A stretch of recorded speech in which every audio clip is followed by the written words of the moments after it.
Hi, I'm Matt Collins. I'd like to welcome you to Bob Weber Auto Mart on Douglas Avenue here in Racine, across from Douglas Park. We specialize in 1-year-old, low mileage, almost new cars. And if you'd like to stop by and see them, or see them on our website, bobweberautomart.com, we could save you between $5,000 and $10,000 on your next almost new car purchase. Welcome to another edition of Sports Junkies. I'm your host, Greg Giesen. And to my left, that's the left. All right, I'm good now. This is Deputy Sports Editor, or Assistant Sports Editor, Alan Nunn. And he will be filling in for the departed Jarvis Brown. Jarvis is now working in another place in Illinois, so we have Alan now, which is good. That's good. Okay. 2 weeks ago, I picked a rotten time to go on vacation because we had the Gomez thing going on. We had Braun hitting Segura with the bat, and then Braun getting hurt himself. So we missed a lot of stuff, and we may touch on some of it, but not too much of it because we're moving on. This past week, the Brewers finished up the month of April, taking 2 out of 3 from the Cardinals. And basically right now, St. Louis and Milwaukee have split both their series. And I think it was one of those series that was really important for the Brewers to come out and do a really good job.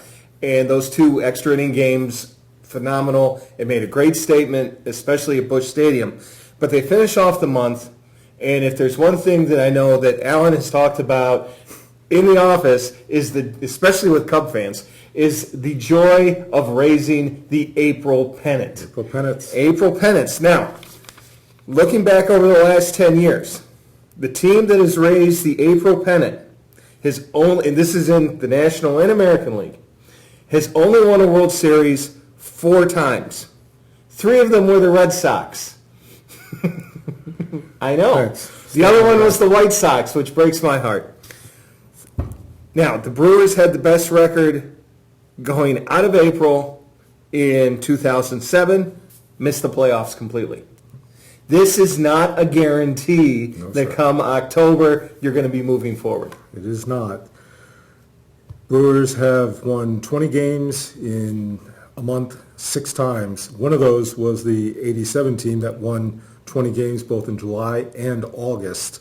That team ended up winning 83 games. Almost half their wins was in those 2 months. Of the 5 other teams, 4 of the 5 went on to win 90 games. So it doesn't guarantee you anything, but Brewers history, it's been a good precedent for them.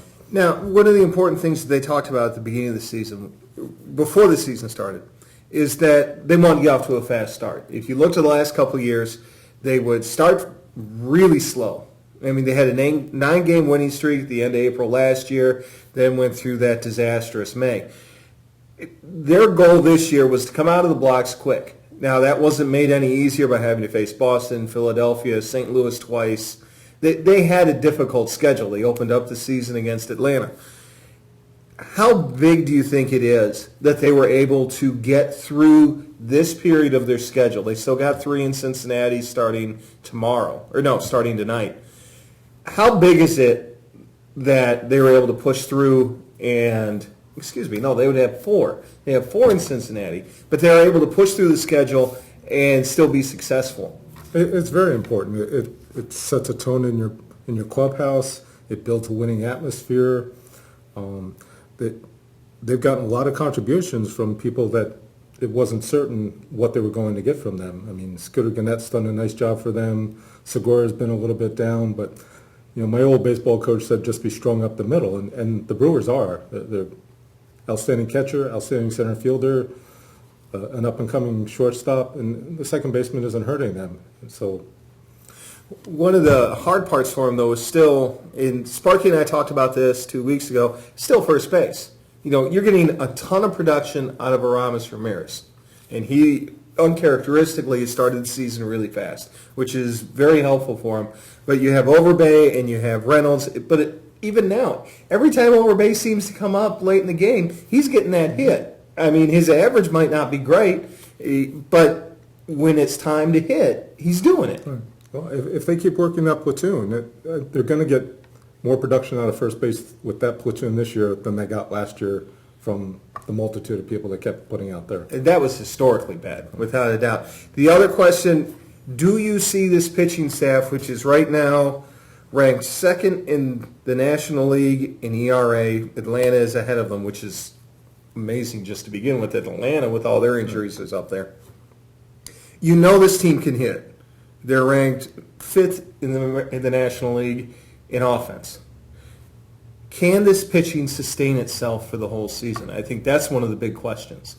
Well, they need to stay healthy, and that's never been a given with the Brewers pitching staff. I think more key than the five starters, who, for the five, Gallardo being the exception, have done a better than you would expect job, is the bullpen. They're starting to overwork that bullpen, and some of the results are starting to show. If those guys mount up a bunch of innings and they continue to haul K-Rod out there every other day, that's going to catch up to them in July and August. If wins and losses are critical in April, so is the statistics. If you're going to overuse people like a bullpen early in the year, that sort of thing's going to catch up with you. I think you hit it right on the head, especially after the St. Louis series, because you had 2 games to win extra innings. You had a third game that the bullpen was called on after the third inning. As you move forward with the games in Cincinnati, you're going to need some 7-inning performances out of your starters. You're going to need them to go deep so that the typical 8th and 9th inning roles are going to just be filled, and you're going to be fine. You can give K-Rod a day off, put Henderson in, and hope to all goodness that he doesn't go wild. But you're going to want traditional roles the next 3 days, and just to give the bullpen a rest. I think, that because you're right, you're getting to that dangerous section, and if you blow it out now, you can't get it back. Right? That's where the injuries will mount. Now, I'm going to shift over to something that happened before. What was your opinion of the Gomez incident? Gomez? Well, I like Gomez. I like a guy who hustles. I like a guy, I'm an American League fan, so I don't tune into Brewer games very often. But I did the other day. Pre-game, he's there. He's not only signing autographs, he gave some young lady a hug who she's going to be talking about that the rest of the season, maybe the rest of her life. I like a guy who's all that. That said, there's a number of instances that involve Gomez, and maybe he's not the cause of those, but he keeps getting involved in those, and that's not a good thing for the club. So I think Renicke's reaction to it, and to just say, hey, don't be the center of the storm constantly, might be the best way for Gomez to go. I think the one thing that scares me about it, and Carlos Gomez is having a fabulous year, and he seems to be doing the right things off the field. And you want that energy, and you don't really want to suppress it or do something that takes away from it as a player. But I agree with you that, the things that sometimes he does can cause his teammates to get hurt. And I think that, you get into a fight, all of a sudden bench is clear, you have no control over what's going to happen out there. Guy rolls up on Aramis Ramirez's knee, you've lost your third baseman. Bad things happen when you can't control the situation. And I think at some point, even to the point where teams are going to start throwing, and they're not necessarily going to throw at Gomez. Just because he instigated it doesn't mean he's the one that's going to get hit. The Brewers aren't a team that can afford to lose frontline players. Exactly. And I think at some point, and hopefully it's already happened, that someone looked at him and said, hey, look, have spirit, play hard, that's great, but don't goof around out there because you're going to get people hurt. Right. I saw an interesting thing on Major League Baseball Network. They timed Gomez's on the so-called, hot dogging it. His time to second, that he rounded second base, was about 9.5 seconds, even though he stood there and admired. They took a couple of the Pirate guys who stood and admired and timed their time to second base, and they were all almost 11 seconds. So they were standing and admiring a little bit more than Gomez was. When I sit and I look at it, it's the admiring people do it.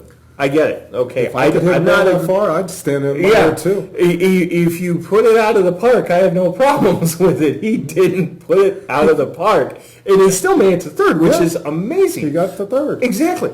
I was talking with a friend of mine last week, and I said, Garrett Cole came over and he started making comments, and he got up, and if I'm Carlos Gomez, and I'm not, but I would have just sat there and smiled and just said, okay, that's what you want to say, because now he's thinking about Carlos Gomez. He's not thinking about Scooter coming up or Braun or who's ever coming up after as the lineup progresses. And his mind isn't where it's supposed to be. And that's something the team can take advantage of. You've distracted the pitcher. You've really done your job and done it well. Making that step, that's when you have to have the cooler head and say, I'm not moving. I got him. That's the only thing that I saw out of it that I'm like, you can't do that. He threw some gasoline on the fire. Yeah. And Garrett Cole should have behaved a little bit better himself. This is the stuff that's going to happen. This is stuff that, in the Brewers continue to do what they're doing, nobody's going to remember in September. No. If this is a playoff caliber team, the silliness of April, the only thing they're going to remember about April is 20 wins, and that's it. So that should do it for us. You got anything else? No, Thank you, other than sir. Well done. Well done. You did very well for your initial performance. Very, very good. I'd curtsy for you, but I don't have the legs for it. Neither do I. So, all right. Thank you very much for joining us. We will see you next week at RacingSportsZone.com.